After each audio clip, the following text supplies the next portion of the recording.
Hi everybody, my name is Shawn and I'm happy to be here sharing a little bit of my celebration story with you. I don't know what the dynamics were like in your household growing up, but I'd like to share a little bit of mine. Growing up, I would say we had a big family. At least it became big. My parents ended up with 7 of us. But during most of my growing up years, there were 5 of us, of which I'm an oldest. I say an oldest, but actually I'm a typical oldest child. And I know that I'm typical because when my mom was doing her master's work in Christian counseling, she took us siblings to one of her classes and put us on display in front of the class. They were studying the birth order syndrome, and we were so textbook as we answered their questions. To put it another way, in the world of Charlie Brown and the Peanuts gang, I am Lucy, the bossy and controlling older sister. I don't disagree that I tend to mother people. My husband would say I like to help. But mothering and helping weren't just character traits of this oldest child, they were heart's desires. I wanted to be a wife and mother someday. And God has blessed my husband Paul and me with 3 children. They're adults now, making families of their own. And we do feel blessed. We are grateful to God for answering our prayers. Those childhood and young adult heart's desires of one day being a wife and a mother led me into ministry areas where I have passions.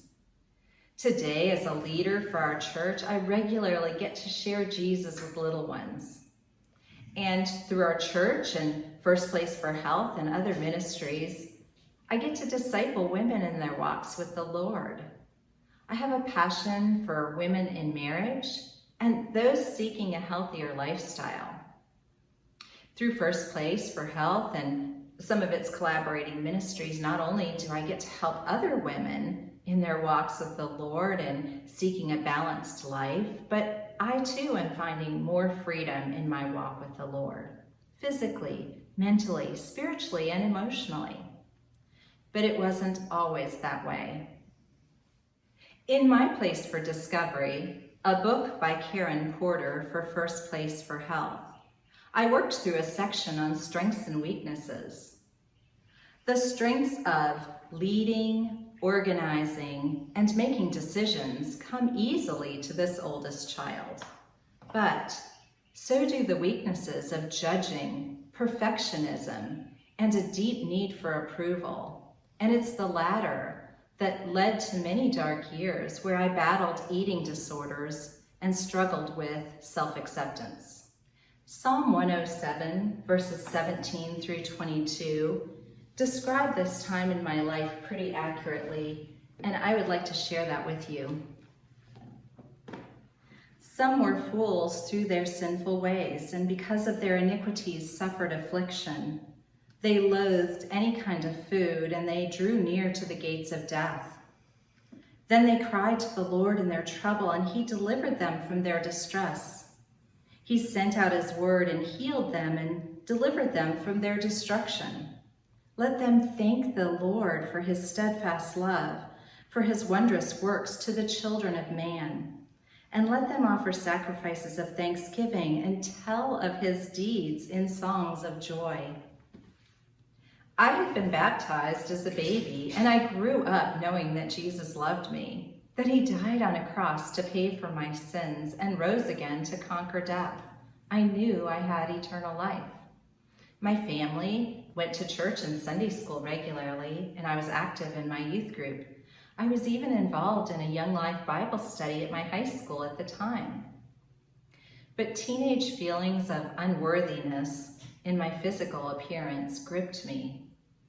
Even after being selected by my junior class in high school to represent them at a spring dance, I didn't feel adequate.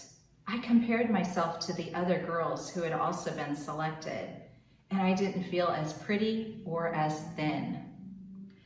A simple suggestion at a sleepover of, Did you know you could eat whatever you want and not gain weight? You just make yourself throw up. Became my habit, which became a stronghold. I went from a period of anorexia where my weight dropped below 100 pounds just before my senior year of high school to over 10 years of battling with bulimia. It was gripping emotionally and mentally. I pleaded with God to help me just be normal, to be able to eat 3 meals a day and not obsess over it like I thought everybody else around me was able to do.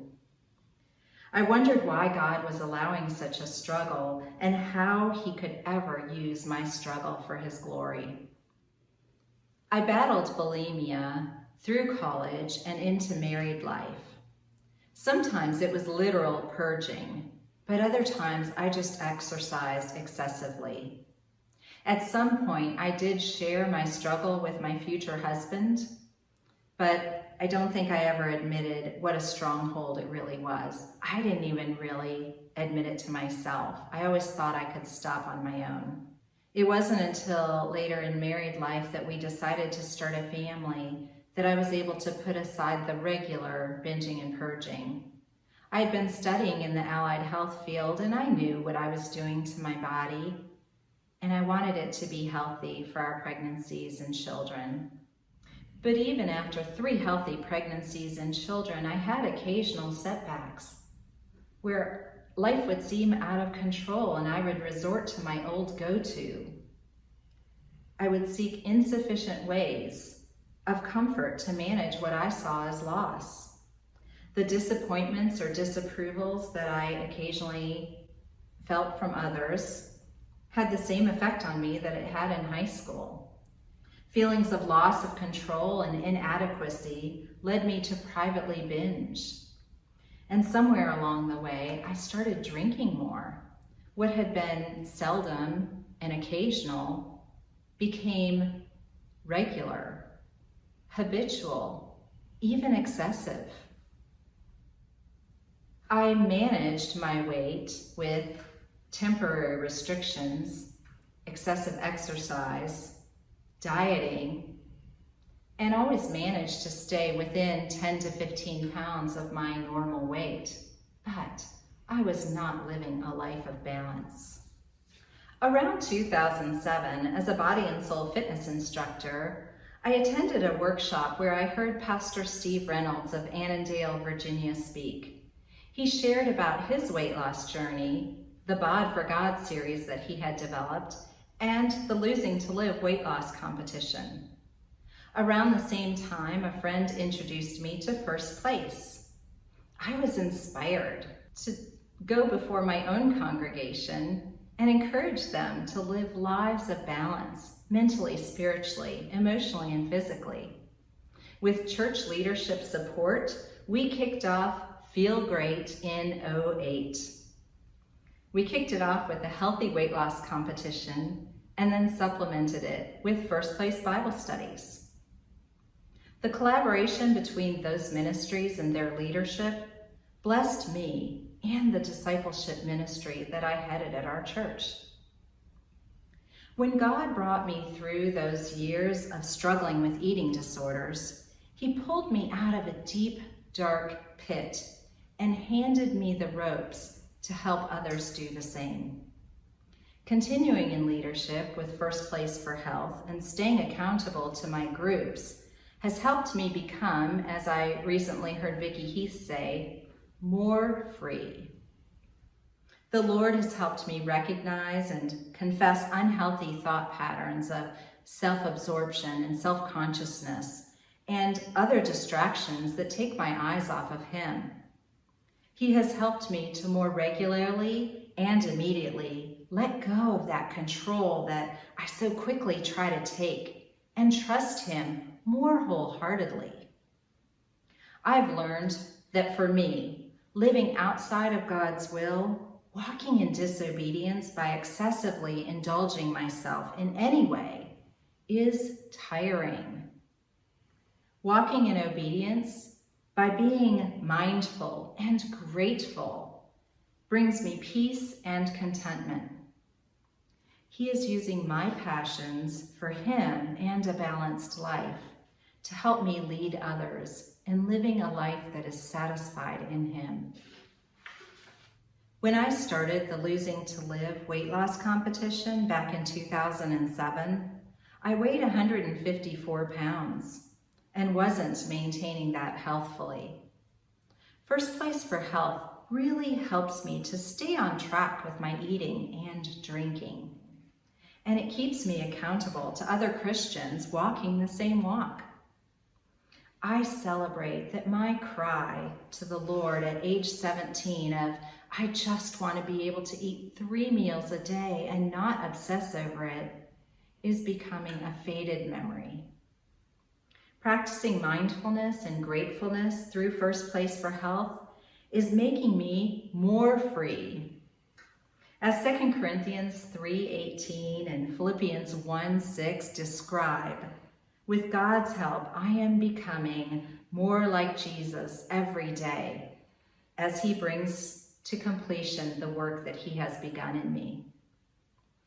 As First Place for Health celebrates 40 years in ministry, I also celebrate freedom from anorexia and bulimia, freedom from obsession and routine excess, and more freedom from a need for control. My health, attitude, and fruitfulness for the Lord have improved. My relationships and my marriage are more relaxed as I let go of that need for control and trust him. Finally, I celebrate the Lord's continued hand in using my struggle for his glory.